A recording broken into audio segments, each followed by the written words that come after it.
만약 여러분이 세상에서 가장 높은 자리에 올랐는데 정작 내 몸은 썩어 들어가고 있다면 그 삶은 축복일까요? 아니면 저주일까요? 조선의 임금 중 가장 강력한 권력을 가졌으면서도 평생을 지독한 피부병과 불면증, 그리고 죄책감에 시달렸던 한 남자가 있습니다. 바로 세조 임금입니다. 온몸에 피고름이 맺히고 냄새가 진동하여 신하들조차 가까이 가길 꺼렸던 그 왕 앞에 어느 날 한 아이가 나타납니다. 천하를 호령하던 왕의 몸에 겁없이 손을 댄 이 아이의 정체는 무엇이었을까요? 그리고 왜 이 아이는 왕의 병을 고쳐주고도 아무에게도 말하지 말라는 수수께끼 같은 말을 남겼을까요? 오늘 그 경이로운 반전의 이야기를 시작합니다. 이야기를 듣기 전 여러분의 구독과 좋아요는 이 소중한 이야기를 전하는 귀한 보시가 됩니다. 지금부터 마음의 짐을 잠시 내려놓고 오대산 상원사에 내려오는 전설을 찾아 1466년으로 함께 떠나보실까요? 조선 제7대 임금 세조. 그는 우리가 잘 알다시피 조카인 단종을 몰아내고 왕위에 오른 인물입니다. 권력은 쟁취했지만 그의 마음은 단 하루도 편할 날이 없었지요. 밤마다 악몽에 시달렸고 설상가상으로 온몸에는 흉측한 종기가 돋아나기 시작했습니다. 이것은 단순한 병이 아니라 마음의 업보가 몸으로 드러난 업병이었습니다. 임금의 등은 차마 눈뜨고 볼 수 없을 정도로 썩어 들어갔습니다. 향기로운 비단옷 속에는 고름을 닦아낸 헝겊들이 가득했지요. 전국의 명의들이 머리를 맞대고 온갖 영약과 신비로운 처방을 다 써보았지만 소용이 없었습니다. 결국 세조는 마지막 희망을 안고 지혜의 상징인 문수보살이 상주한다는 성지 강원도 오대산으로 발걸음을 옮깁니다. 여기서 잠깐 여러분, 문수보살이 어떤 분인지 아시나요? 불교에서 문수보살님은 대지, 즉 최고의 지혜를 상징합니다.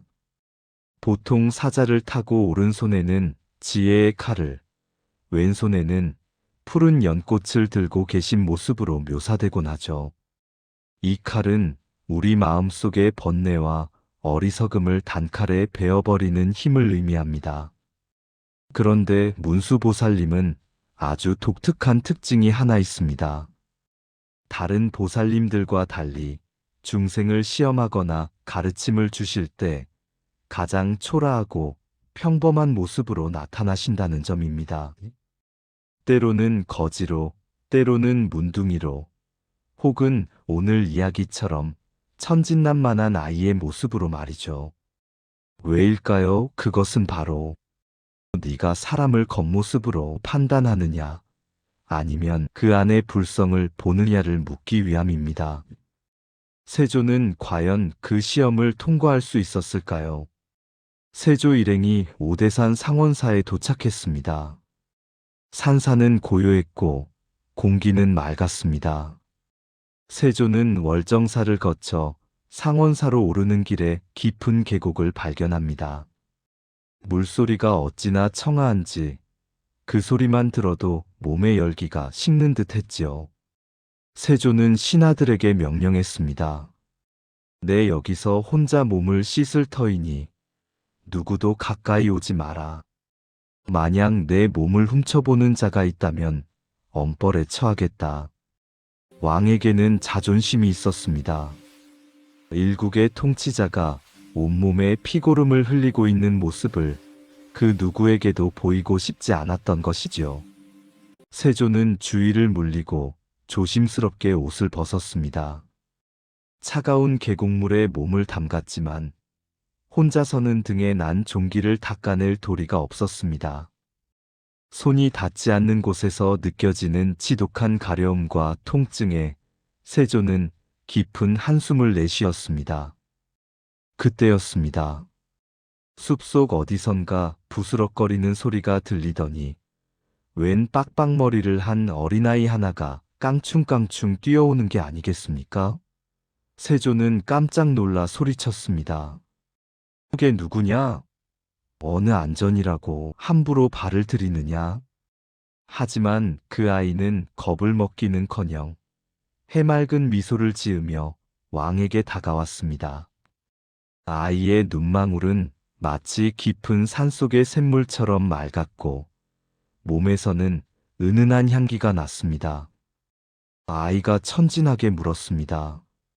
아저씨, 혼자서 등 닦기가 참 힘들어 보이시네요. 제가 좀 도와드릴까요? 일국의 왕에게 아저씨라니요. 평소라면 당장 불호령이 떨어졌을 일이지만 이상하게도 세조는 그 아이의 목소리를 듣는 순간 마음이 편안해지는 것을 느꼈습니다. 그리고 자신도 모르게 이렇게 말했습니다. 그래, 고맙구나. 내 등 좀 밀어주겠느냐? 이것은 세조 인생에서 가장 낮은 곳으로 내려온 순간이었습니다. 왕이라는 권위를 내려놓고 그저 아픈 한 인간으로서 이름 모를 아이에게 도움을 청한 것이죠. 아이는 고사리 같은 손으로 왕의 등을 문지르기 시작했습니다. 그런데 놀라운 일이 벌어졌습니다. 아이의 손길이 닿는 곳마다 타는 듯했던 통증이 사라지고 얼음처럼 시원한 기운이 온몸을 감싸는 것이 아니겠습니까?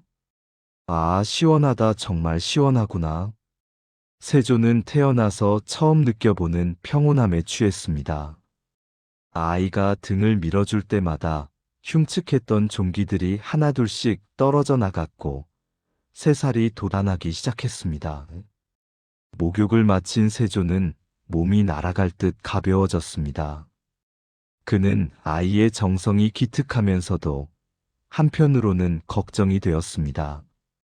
왕의 병든 몸을 보았다는 사실이 알려지면 왕실의 위엄이 손상될까 두려웠던 것이지요.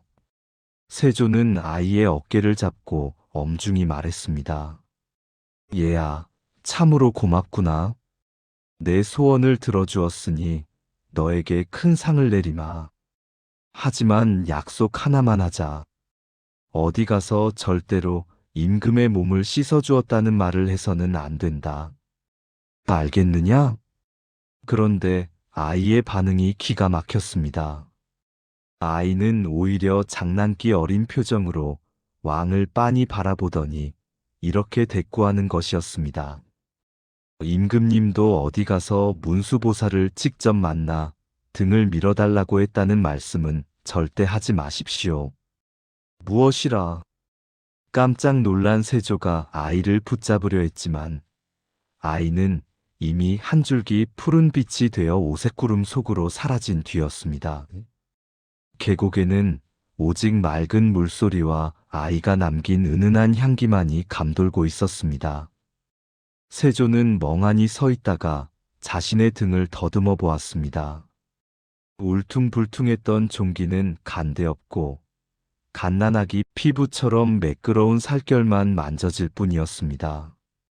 세조는 한참 동안 멍하니 계곡물 소리를 듣고 있었습니다.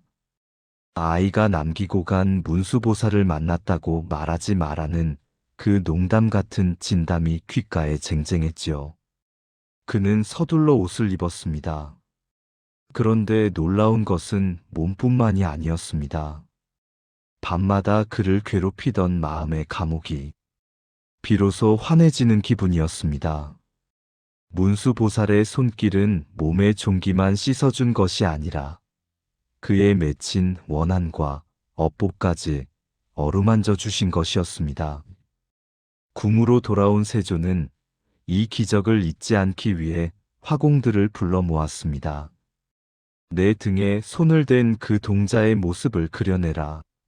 수많은 화공이 그림을 그렸지만 세조의 마음에 차는 것이 없었습니다. 그러던 어느 날 한 노화공이 그린 그림을 보고 세조는 무릎을 쳤습니다. 그래, 바로 이 모습이다.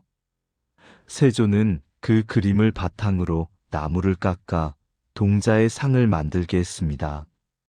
그것이 바로 현재 상원사 문수전에 모셔진 국보 문수동자 좌상이라고 전해집니다. 여러분, 나중에 상원사에 가시면 꼭 그 불상을 보십시오.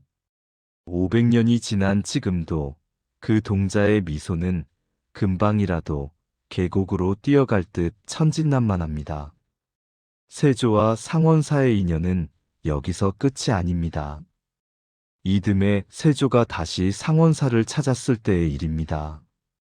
법당으로 들어가려는데 어디선가 고양이 한 마리가 나타나 세조의 옷자락을 물고 늘어지는 게 아니겠습니까? 허허, 이 고양이가 왜 이러느냐? 세조가 이상하게 여겨 법당 안을 샅샅이 뒤지게 하니 불단 밑에 칼을 품은 자객들이 숨어 있었습니다. 고양이가 왕의 목숨을 구한 것이지요. 세조는 감격하여 고양이를 위해 밭을 내리고 보호령을 내렸다고 전해집니다. 그래서 상원사 입구에는 지금도 석조고양이 상이 서 있습니다. 사람들은 말합니다.